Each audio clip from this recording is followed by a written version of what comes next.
together and with community members is exhausting. I think I put my steps in for this morning.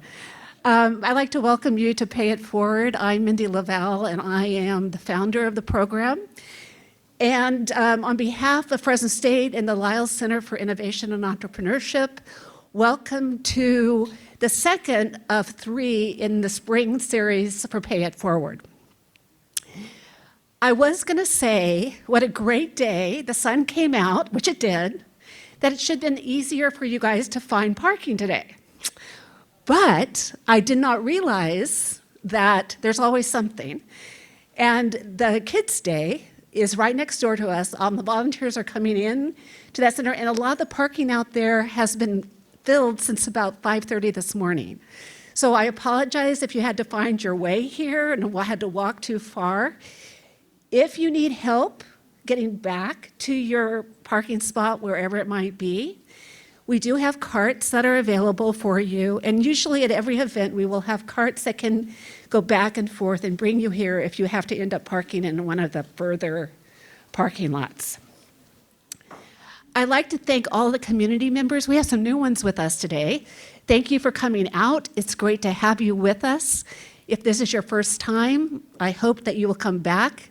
If those who have been here before, we are so happy that you are back with us again, because this program wouldn't work if you were not here.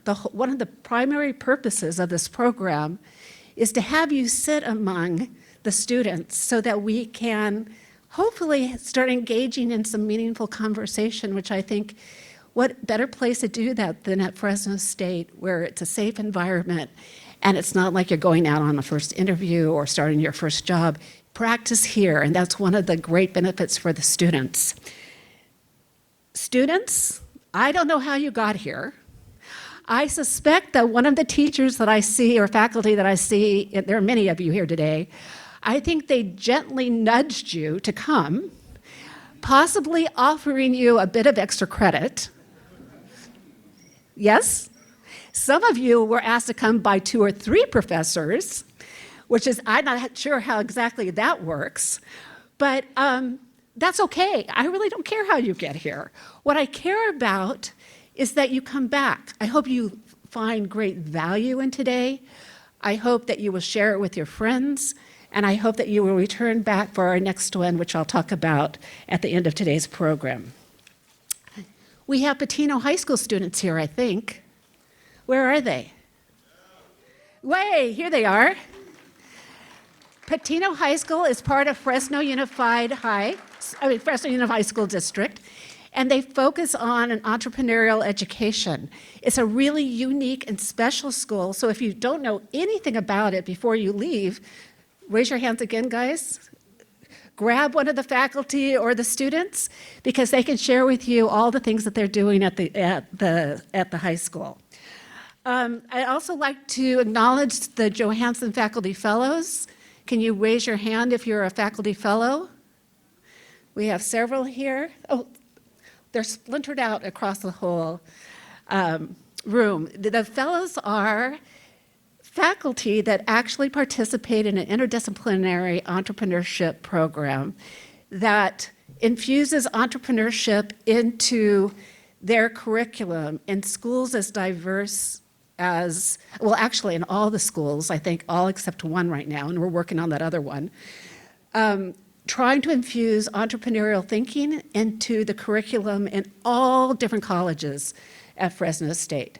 They're a special group of people. They have a booth over here that you can learn more about them, and they are sponsored by Johansson Transportation, Larry and Patty and Johansson, and they're a good group of people and in all different disciplines. So if you're an engineering student, a business student, an ag student, wherever you are focused in the university, they're there to help support you. We do have tables back here that I like to share with you. We have Lizu.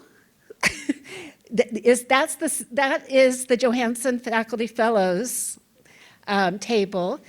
We have our guest speaker has brought a wonderful arrangement of a cross-section of their portfolio of products. Play-Doh pet treats right there in the bright orange. You have to go back though, because some of the treats looks good enough for all of us to eat as well. So please go by that booth. We have the marketing club, and they're going to be here after our event today. We have the filmmaking club, I think. Is that correct? Yes? Okay, where's the filmmaking group? Do we have you in here? If you're interested in the club, they're going to be there afterwards. If they're not there right now, they're going to be there afterwards.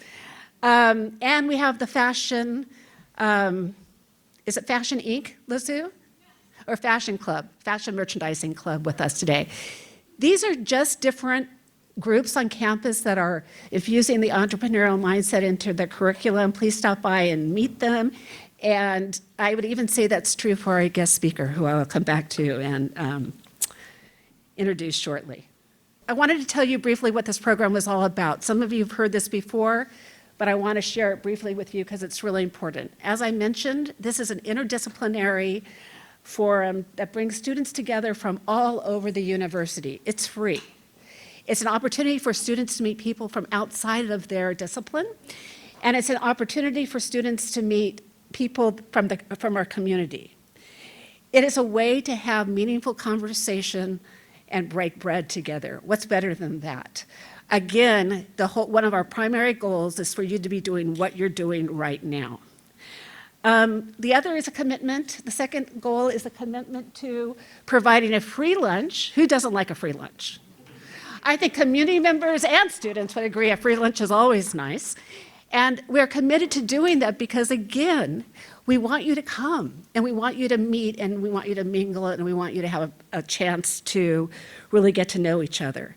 And the final goal is to actually bring in a speaker that has a connection with Fresno or our greater community, or actually the whole region.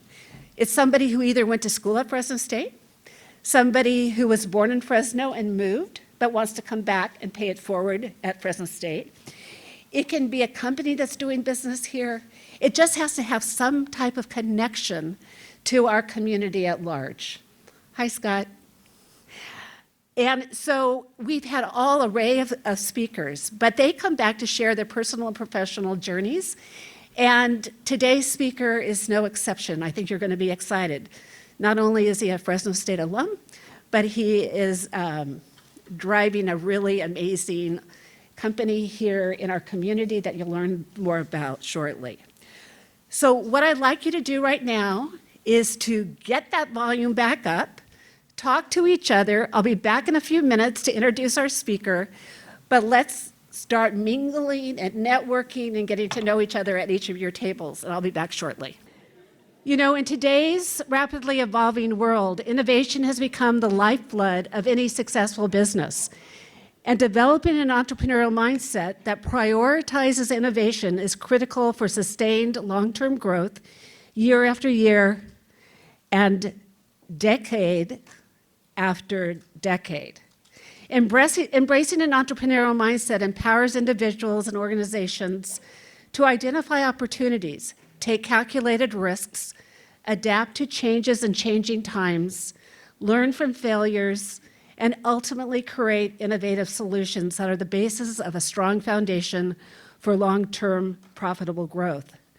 There is no one best way to drive innovation, but the approach that resonates the most with me is customer-centric innovation, innovation based on a deep understanding of the customer. This places the needs and the desires of the customers at the center of the product or service development process. This approach can enhance customer satisfaction, foster loyalty, and gain a competitive advantage in the market. And most importantly, the outcome creates long-term trusting partnerships. Plato Pet Treats and its team, headed by Aaron Merrell, co-founder and CEO, is an excellent example of a local organization that has driven growth by deploying an entrepreneurial mindset and a customer-centric innovation culture. A culture where team members feel like they can make a positive contribution to the goals of the organization because they are all working off shared values. I understand that those values are called the Plato Way, And I'm going to let Aaron speak to that. I'm not going to try to describe them for him, but hopefully in his presentation, I'm sure he'll touch upon it. It's probably running through the presentation. Play-Doh Pet Treats was founded in 2006 in Indiana, focused on creating a line of pet treats with healthy, easy-to-understand ingredients that would be nutrient-rich and dogs would go absolutely crazy for and love. In 2012, the company moved its headquarters and manufacturing facilities to Fresno, the heart of the Central Valley and the most productive agricultural region of the country. This move allowed Play-Doh to establish stronger partnerships with its suppliers, which allows for a sustainable sourcing model, ensuring the very best products for its customers and their pets. Play-Doh Pet Foods entered the market at a time when a significant change was occurring in the pet food and pet treat industry. Pet humanization, I guess it's just loving on those pets, which is not exactly a new trend, was beginning to accelerate and was causing a significant shift in purchasing behavior, with owners wanting their pets' diets to be similar to their own, with a focus on health and wellness. Pet parents, which I'm a proud one of, are picky about the treats they purchase, favoring those with a better nutritional profile. Play-Doh Pet Treats was poised to take advantage of this trend that continues today and has the power to continue well into the future. Today, Play-Doh Pet Treats has grown to a full-line dog treat company offering a comprehensive line of minimally processed, natural, organic, wild-caught pet treats containing no artificial ingredients, fillers, or added color. If you have a chance before you leave today, please go over to their table and take a look. It really is fascinating, and the flavors and the items that are over there is just a sample of, I think, over 60 or more products or SKUs that that the company actually markets. These treats are made using proprietary air drying processing techniques, which ensure more nutrients are retained and moisture is left in them, improving their texture and making them more tasty and savory for the dogs. The portfolio of products aligns with pet owners' continual demands for treats that provide high nutritional and delicious value. Over the years, growth strategies have been multi-pronged, from innovative new product development to continuous improvement and innovation in its manufacturing processes, to ensuring stringent quality control, regulatory compliance, and sanitary processes, all of which creates a strong, trusting relationship with their growing customer base. These are just a few examples that illustrate how Play-Doh Pet Treats has grown by consistently meeting and exceeding customers' expectations. It is an organization that has strongly held beliefs and values that are realized by thriving on customer-centric innovation and an entrepreneurial mindset. It's a company that meets the needs of its customers and those pets that are so beloved. Please join me in welcoming Fresno State alum and CEO of Play-Doh Pet Treats, Aaron Merrell.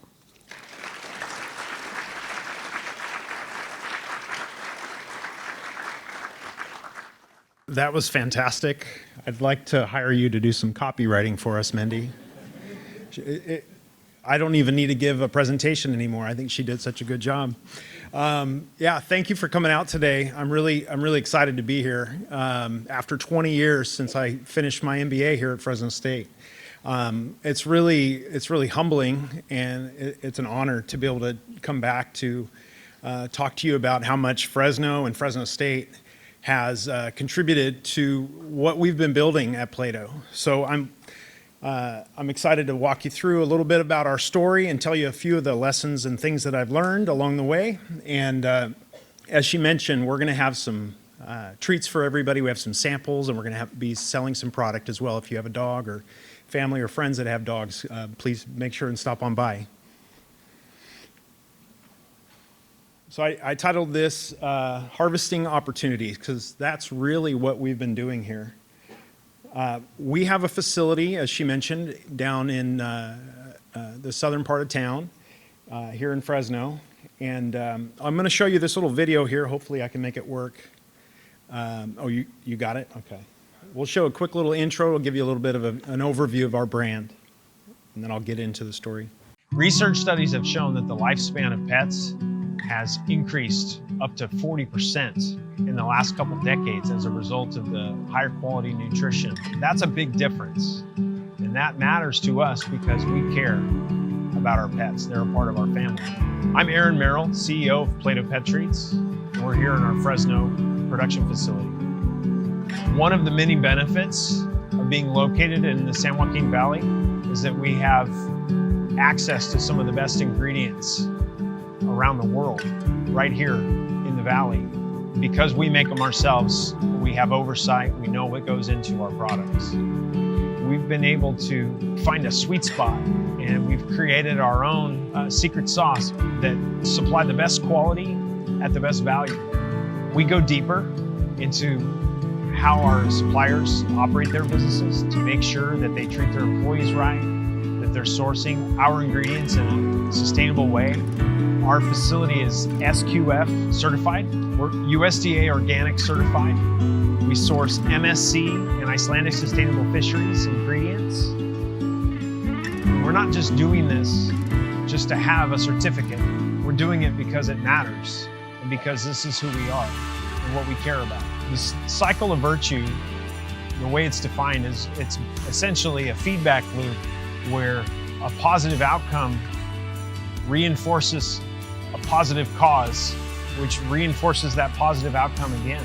I think it's beautiful because you see it throughout the entire supply chain, all the way through the process in how we interact with our communities, how we do business here in Fresno, how we take care of our employees and their families are taken care of, and as well as how those pets that are being fed our products are blessing their families with a better quality of life and a longer lifespan. I think it's a beautiful thing.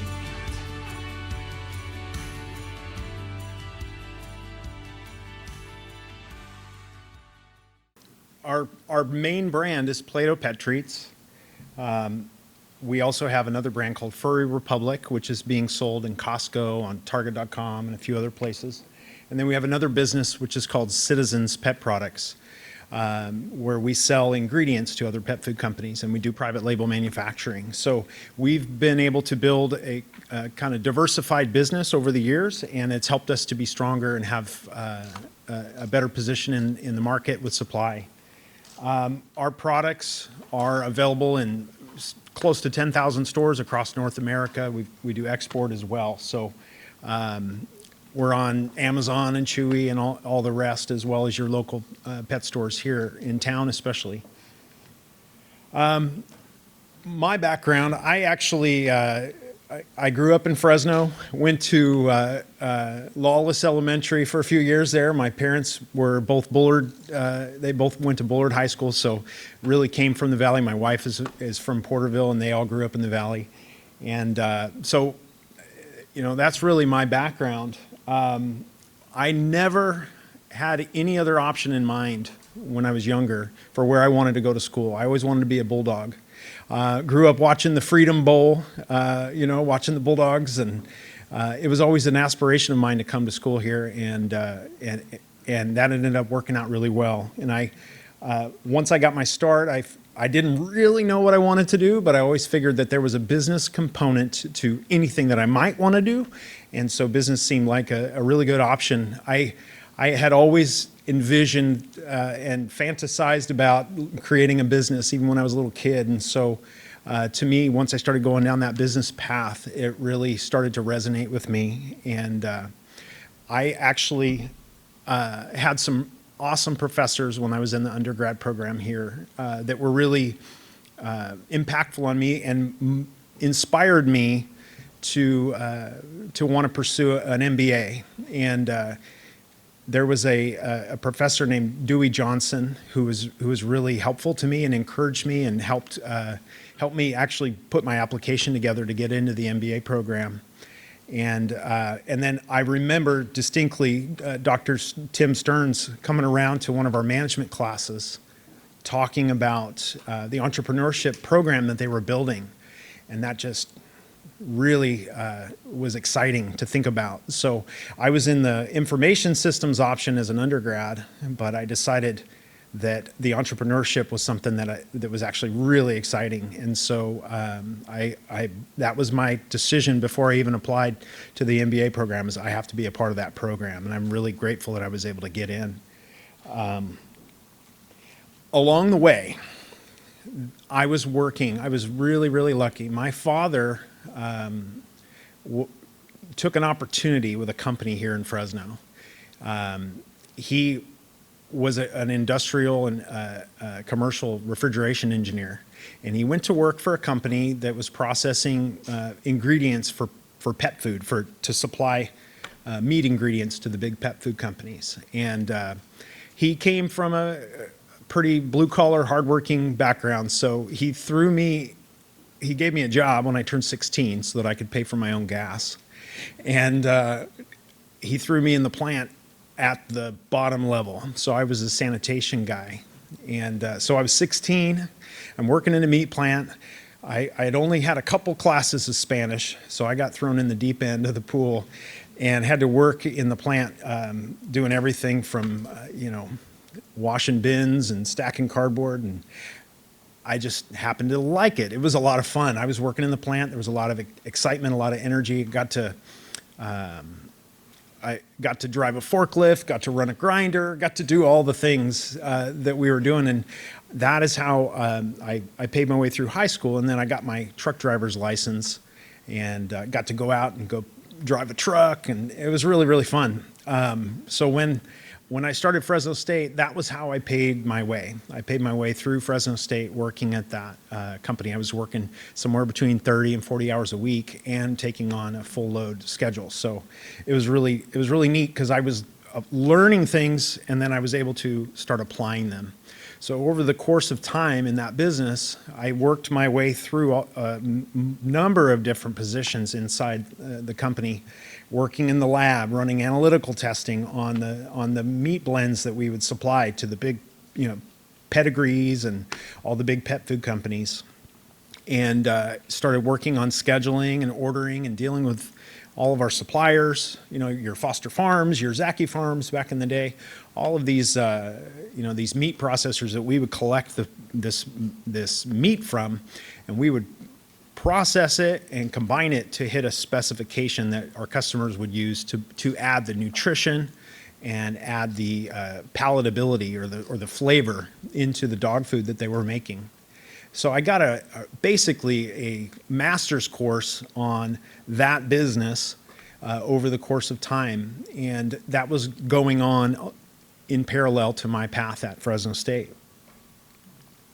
As I joined the MBA program, while I was working, I got to the point where I was running the Fresno facility. My father was COO over 4 facilities across the country, so I was running the day-to-day of our operation, and I was able to apply some of the management principles that we were learning in class, and it was really, really neat. And the problem I was running into was that the path that I was on had a ceiling. There wasn't any further for me to go in that company. So I was struggling with where I was going to go next. Along the way, I had done a few little entrepreneurial things. I had a little car business that I was doing and a few things along the way. But I started really honing in on the fact that I wanted to do something of my own.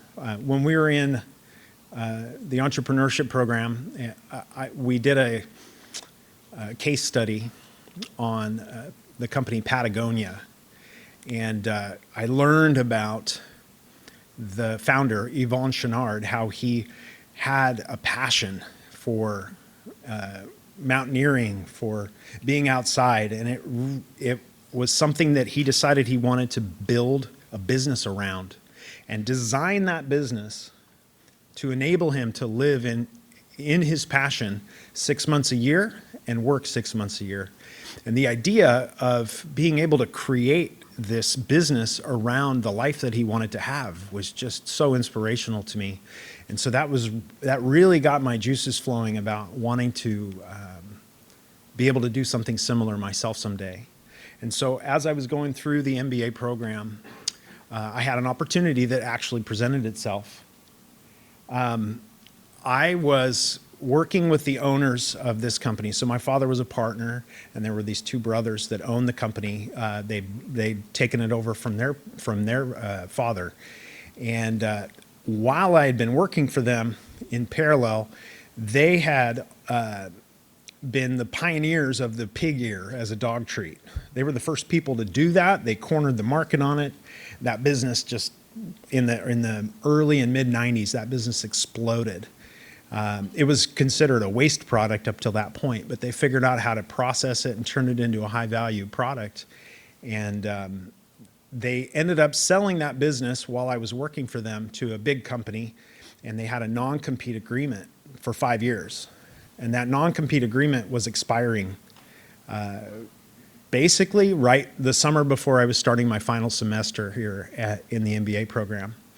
And so, I mean, talk about lucky to be in a position like that. They mentioned to me casually, hey, we're thinking about starting another pet treat.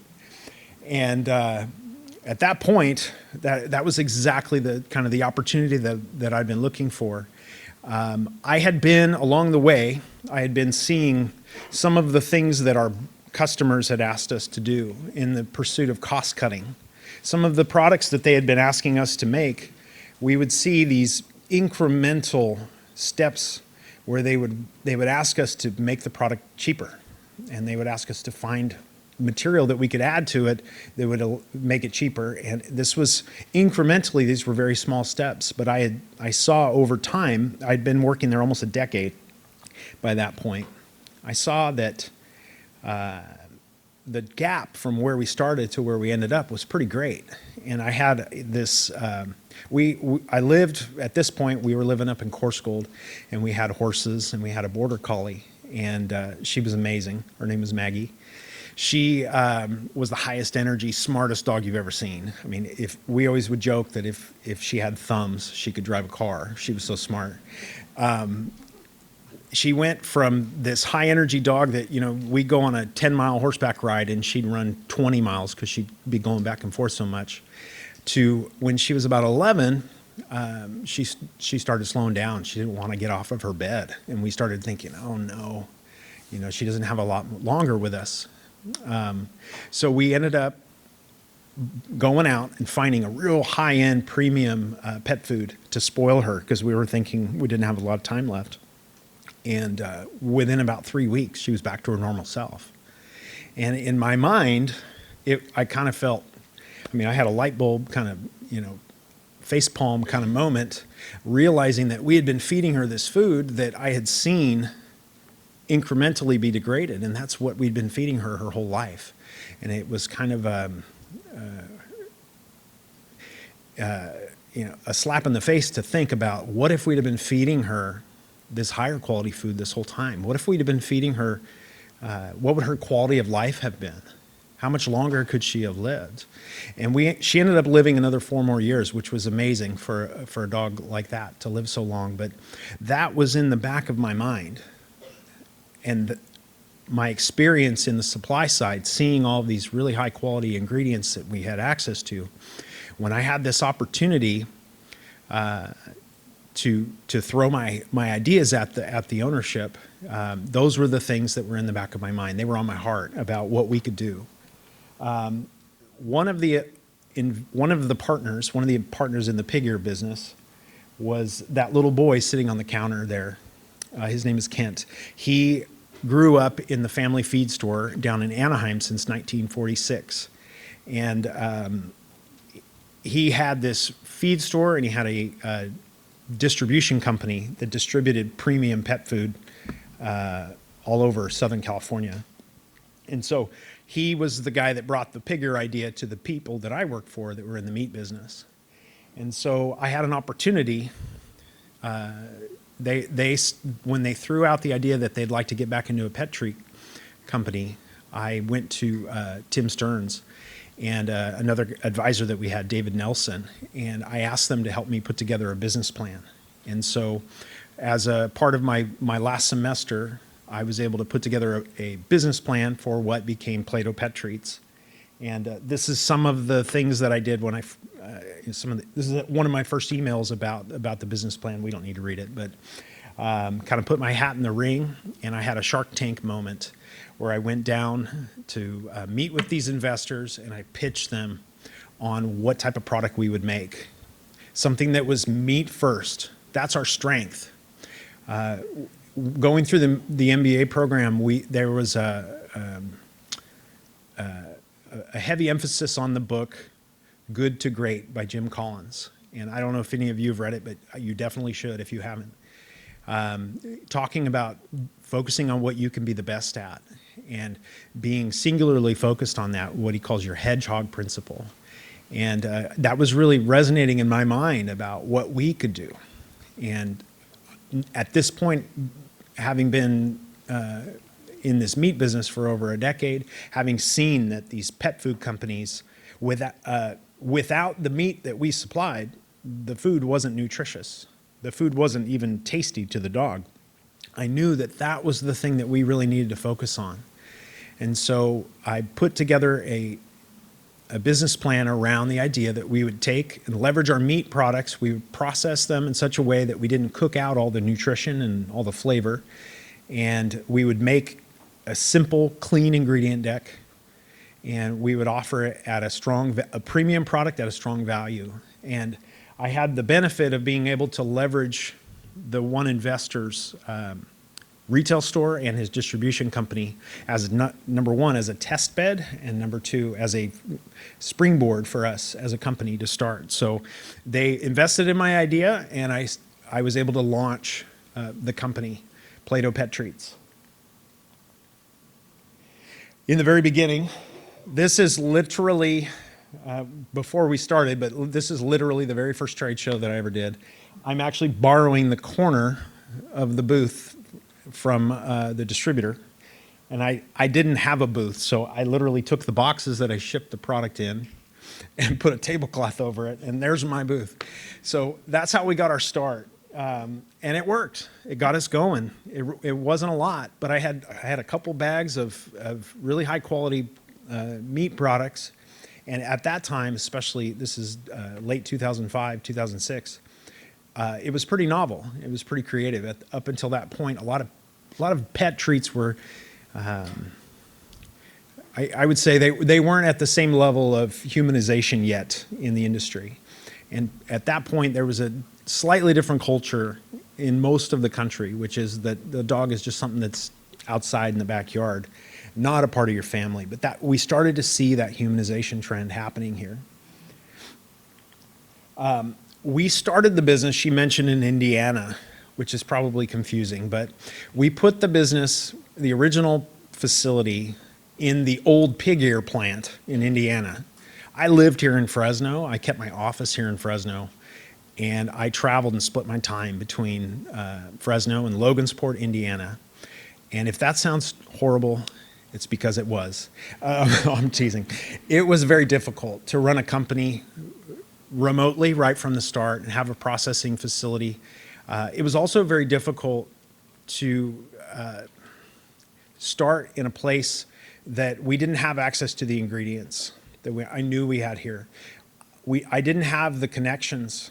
I didn't have the resources that we had here in Fresno. And we managed to get our start, and I'm grateful for the time that we had there.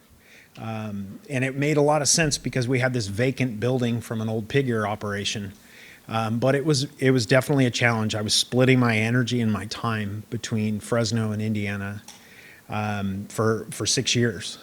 And so, I took that picture outside our plant because it was like -3 degrees. It was very cold. So in 2012, the two partners that own the meat business, they received a buyout offer for their protein business from a much larger international company. And as a part of the sale that they had, we had to kind of extricate ourselves. Over the years, the investors had tried to push me to move to Indiana, and I stood my ground. And I really was trying to get them to let me bring it to Fresno because I knew that Fresno would be so much better for us. And so them selling their company created the opportunity for us to finally have a reason to leave Indiana. So this is our first dryer, which, a little segue here.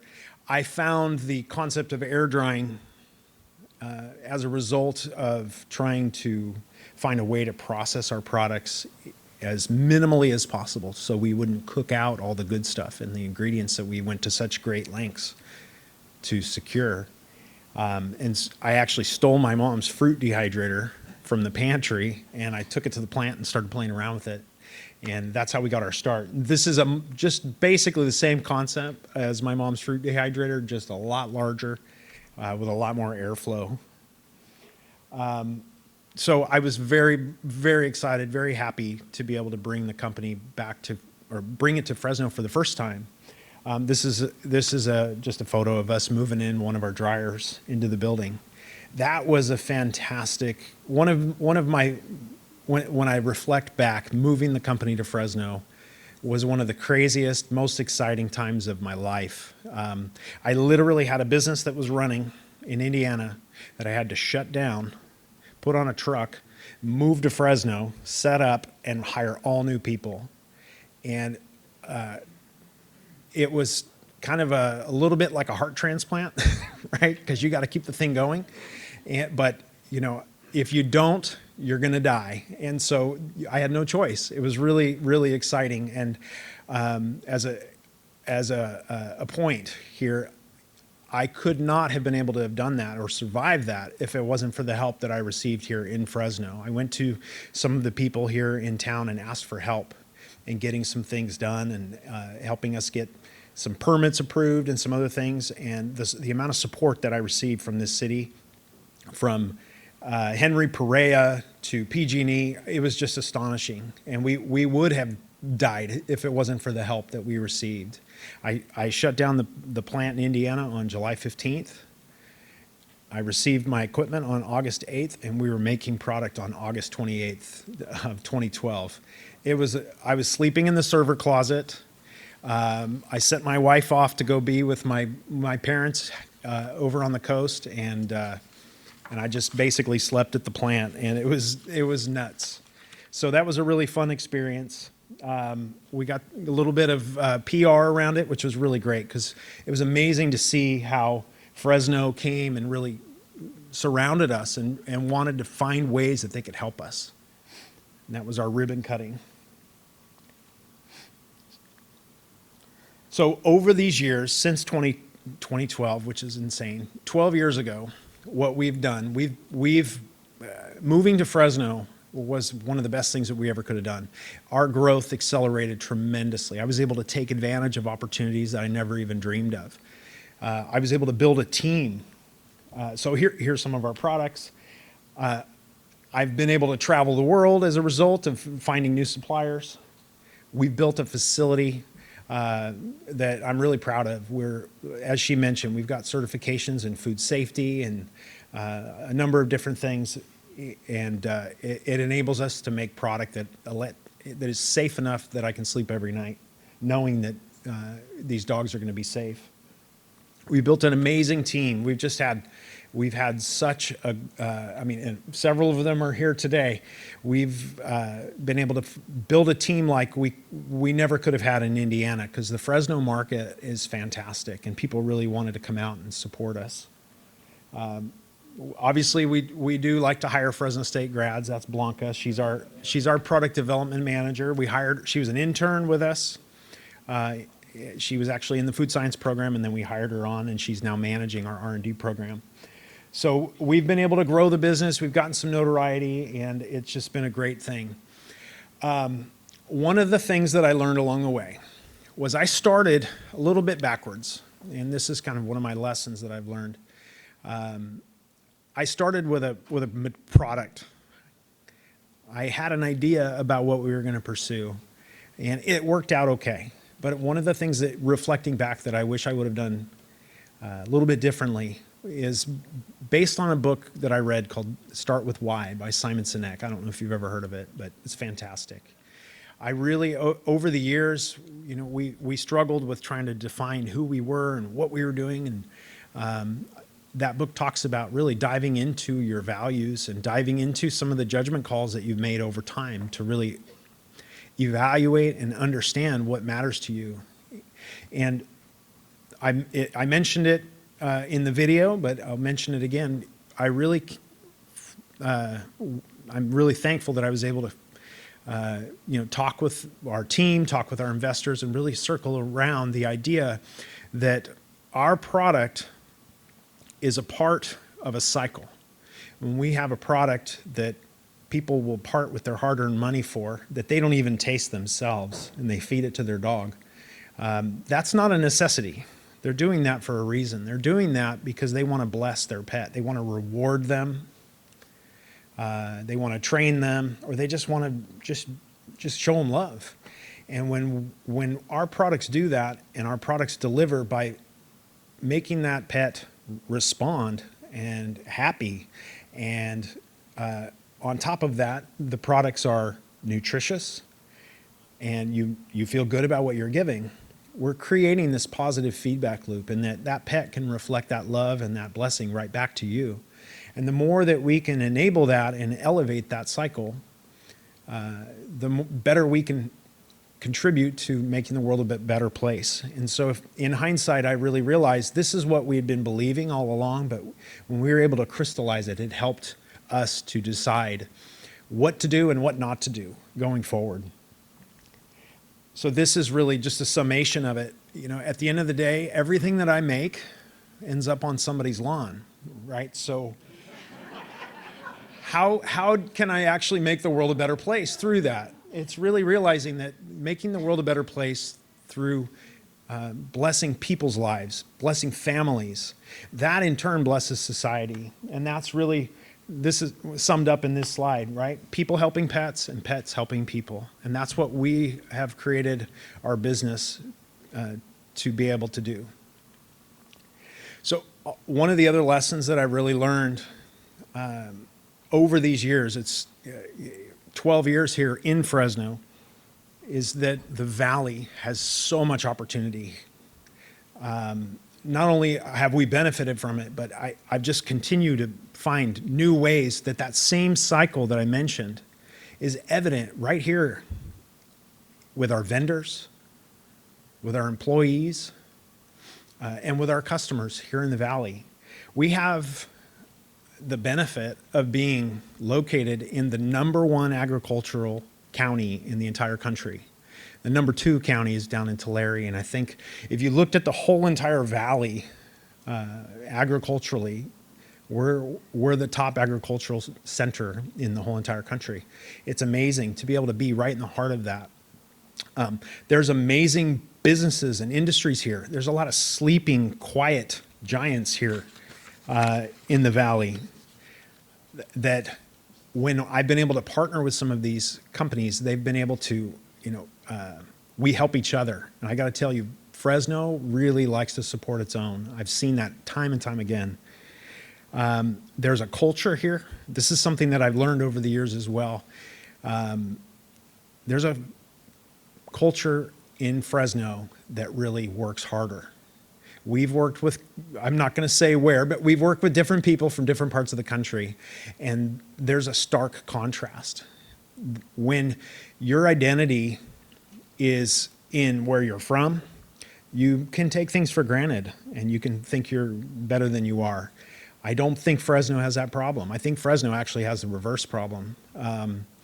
Fresno doesn't really even understand and appreciate how good it is here and how much opportunity there is. And so I really believe we've seen time and time again that whether it's vendors, whether it's services that we've worked with, I really believe that people here in the Valley try harder. There's a work ethic that's clearly evident. One of the other benefits of being here in this area, I've lived in this town for a long time and in the area, and it's a big city, but it's still very small. I mean, it's surprisingly small in the circles and in in the network here in Fresno. And what that does is that obviously, you combine that with the fact that Fresno likes to get behind their own. That's amazing. But you add to that the fact that your integrity actually matters. You can't go around acting poorly for very long because people are going to know. And if you've been here for very long, you've probably earned it. And that's a testament to the integrity and the culture here in Fresno that I really, truly appreciate. One of the other benefits, lastly, being located right here, is that we have access to the largest GDP in the USA, which is the California market. California, as a whole, is just behind Germany in GDP as the seventh largest, I believe, sixth or seventh largest economy in the world, which is insane. And we're right here in the middle of that. We have access to these markets in the Bay Area, all the way down to Orange County. These are huge, huge metropolitan areas. There's certain areas of the country that we sell and distribute our products that you can add up 14, 15 states, and they still don't have the amount of population and the size of the economy that just California has. And we're right here. We have close access to these markets with our products. And these are trend-setting, very influential markets. And so that is just a huge opportunity for a company here in Fresno to be able to leverage that, to be able to keep our finger on the pulse about what's going on in the industry, and to be able to have those markets that we have such close access to. I'm really grateful for that. There's a quote that I thought was really cool. A pessimist sees the difficulty in every opportunity, and an optimist sees the opportunity in every difficulty. And I'm not emphasizing that there's a lot of difficulties here, but I really do believe there's a lot of opportunity here in the valley. So I'll wrap it up with some of the things that I've learned that I wish I would have known when I was here, or maybe I wasn't paying enough attention. Start with your why. You have to really understand.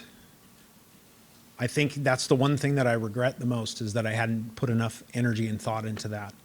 I really like this quote by Mark Zuckerberg. If you just work on stuff that you like and you're passionate about, you don't have a master plan with how things will play out. If I would have really understood our why, it might have helped me avoid some of the mistakes that I've made over the years.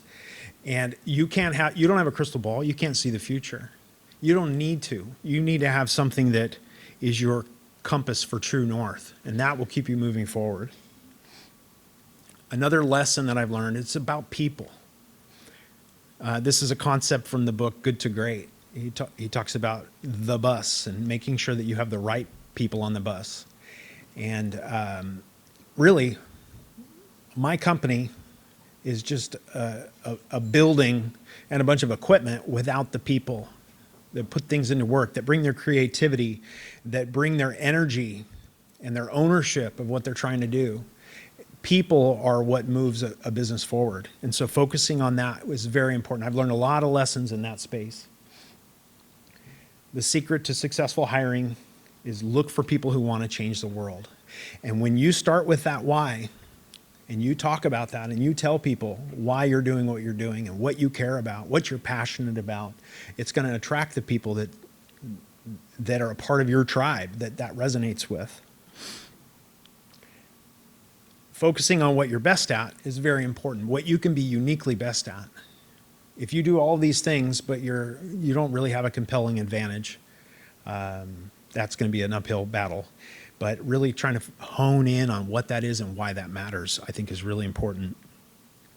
There's another concept from that book that I think is so evident here. It's in Fresno especially. There have been a number of different friends of our business and neighbors of our business that have just been tremendous examples of this. When you think win-win, when you think about the fact that your customer, they need to profit, and you want them to profit a lot, because the more that they profit, the more they're going to want to do with you. And when you think win-win with your team, and that the more you take care of them and the better you make things for them, the more motivated and the more inspired they're going to be to want to be a part and drive for the future that you see together. Lastly, it's hard. It's not easy. It's not always clear. It can be scary. I got to tell you, 2020 was a little bit scary, right? Fighting through these things. I'm sure I'm not the only one that's felt that way, but there have been a number of times where I have been at the heights of elation all the way down to the depths of terror in running this business and frustration in the middle of it. But, it really does take courage and a belief, an unfailing belief that you're going to succeed in the end. And I really like racing, so this is a quote I thought I'd throw in there. If everything seems under control, you're just not going fast enough. So that's my story. I really appreciate you listening to me ramble. Thank you for your time. We have our social media links up here for you guys. We have free samples that we're going to hand out to anybody if you want to grab it. And I'd love to talk with you after. Thank you. As we always try to do, I'd like to open it up for questions. Are there any questions out there? There's one right in the back. And you'll need to speak up very loudly, if possible. Actually, we have an extra mic back here.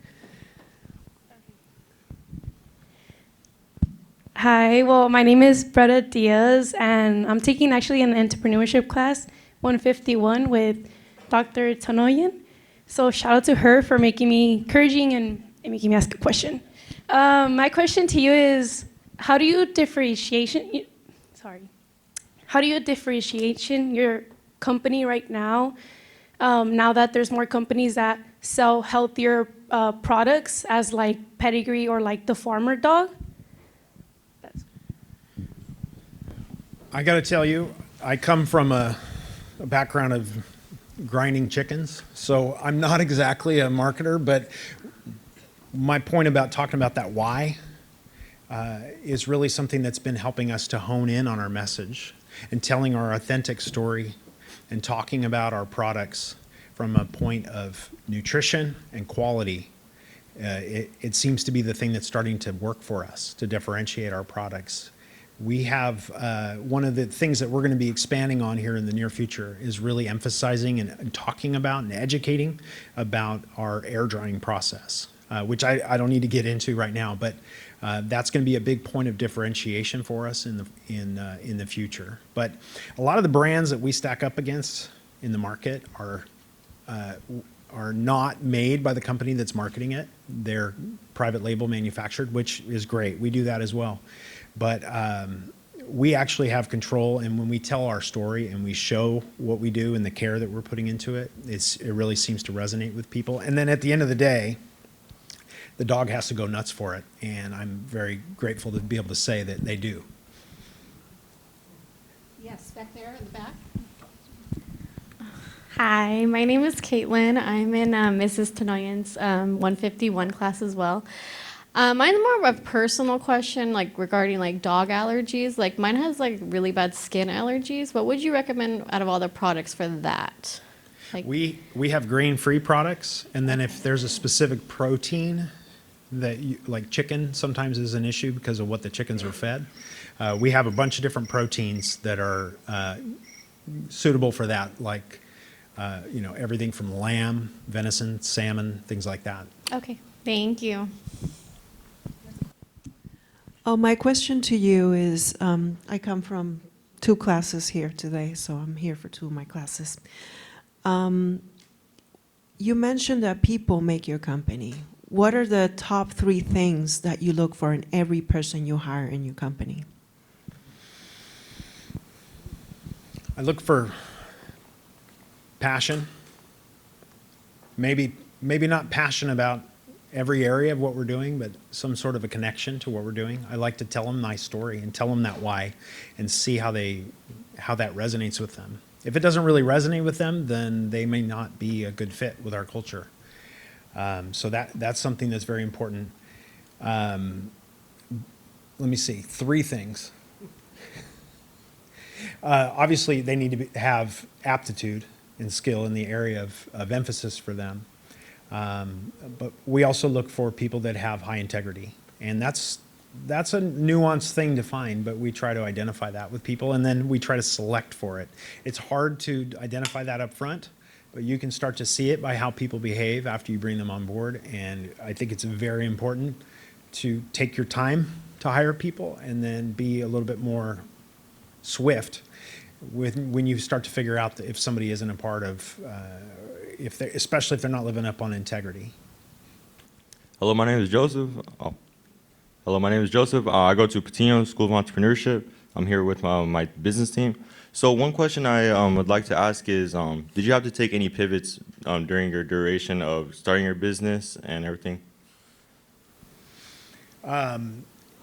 Pivots in the business strategy, or Anything like from like your products? Like, did you see that like this didn't work, so you had to do like maybe Oh, a yeah. 180 on it, anything of the sort?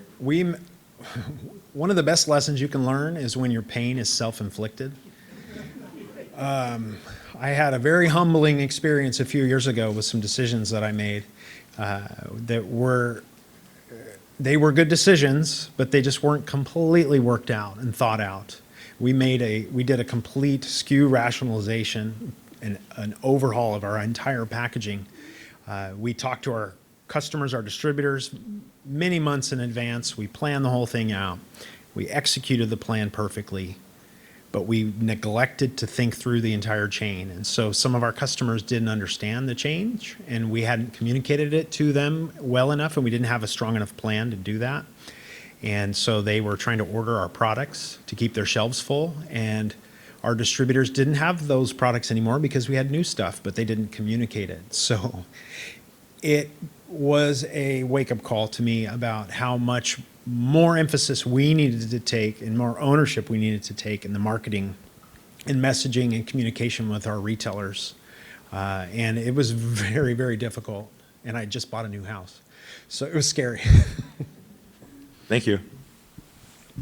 There was a question right next at the table right there.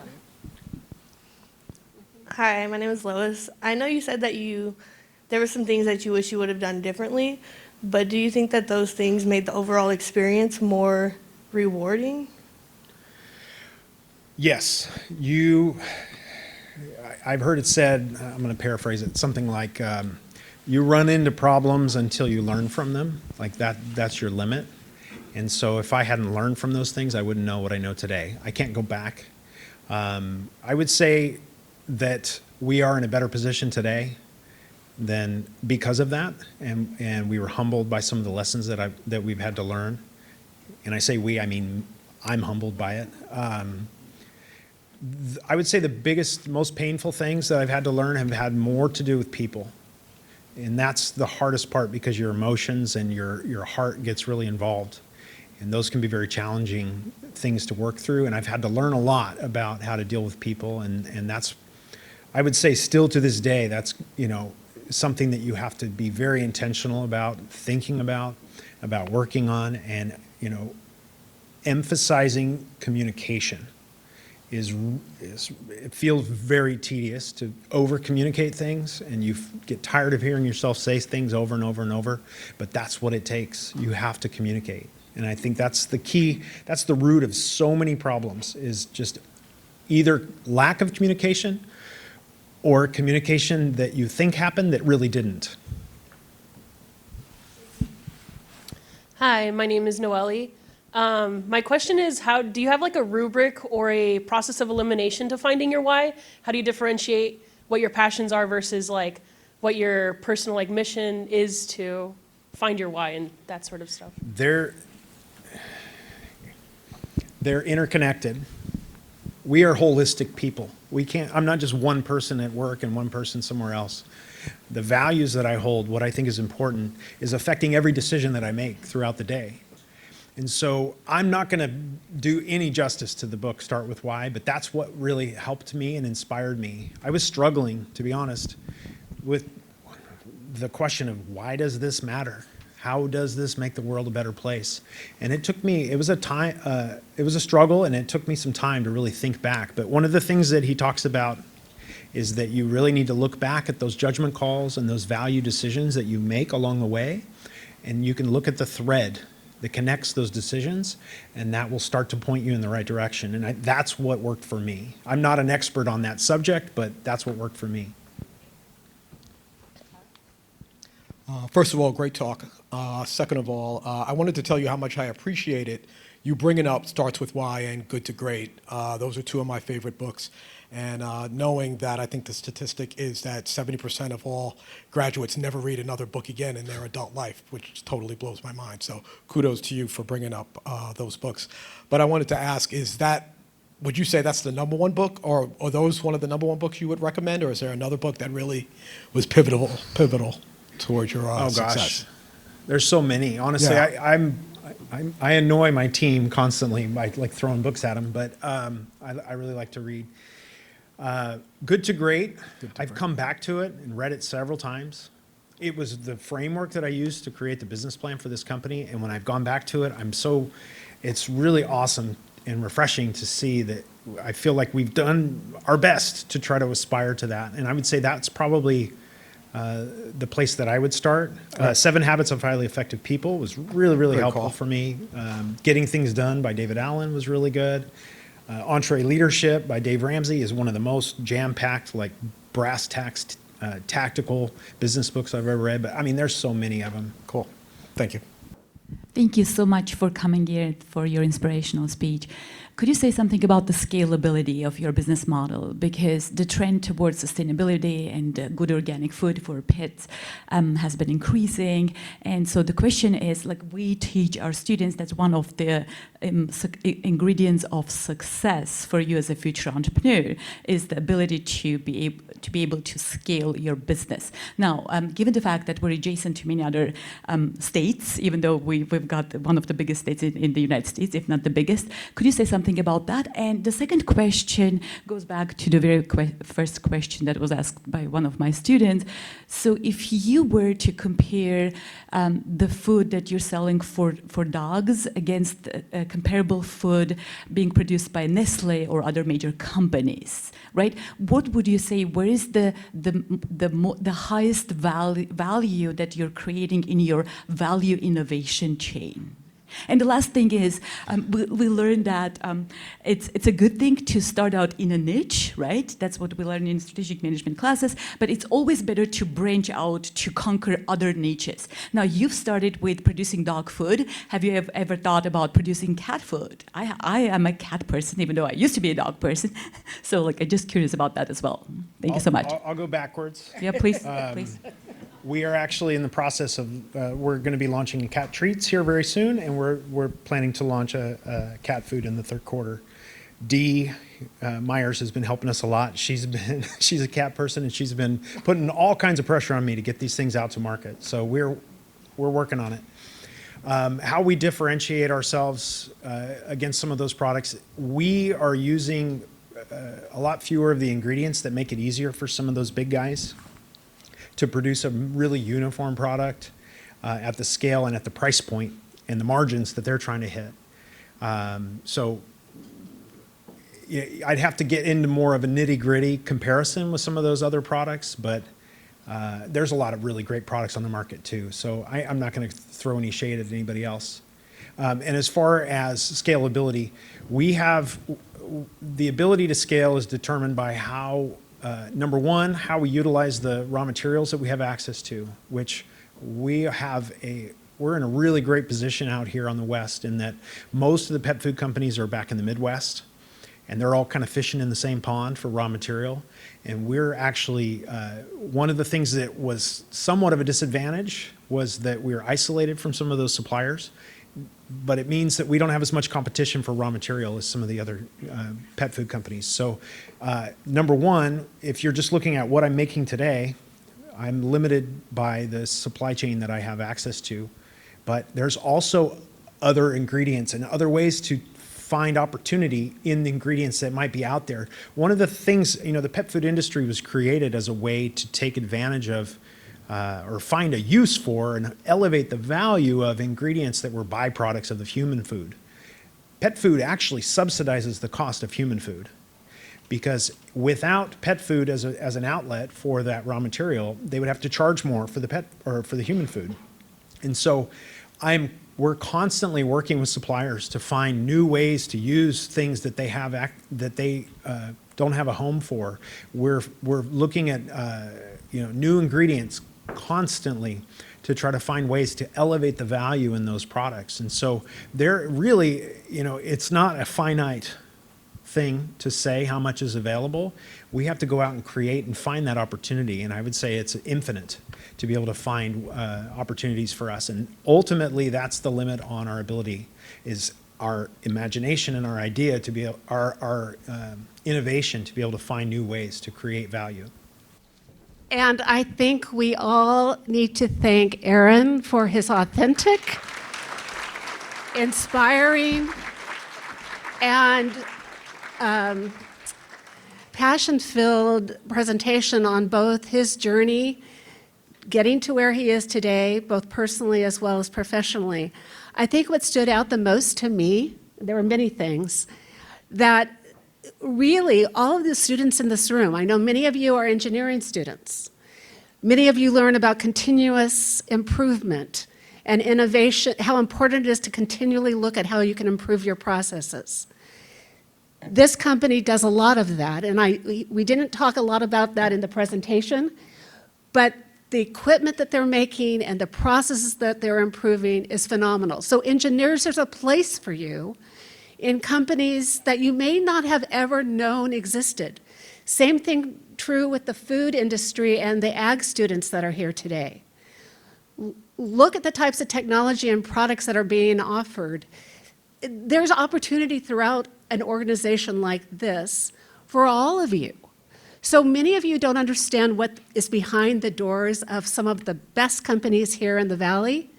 Well, hopefully this allowed you to open up your eyes to see that there's opportunity to do great things right here in Fresno and Fresno County. And Aaron and Dee, I have to thank you, Dee, for introducing me to, Dee is a longtime friend of mine. Our kids went to school together.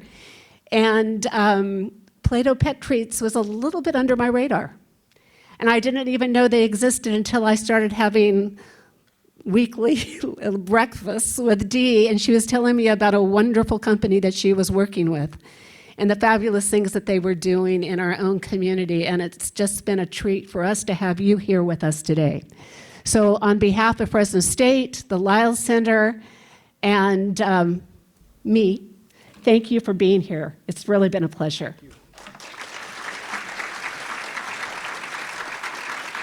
It was fun.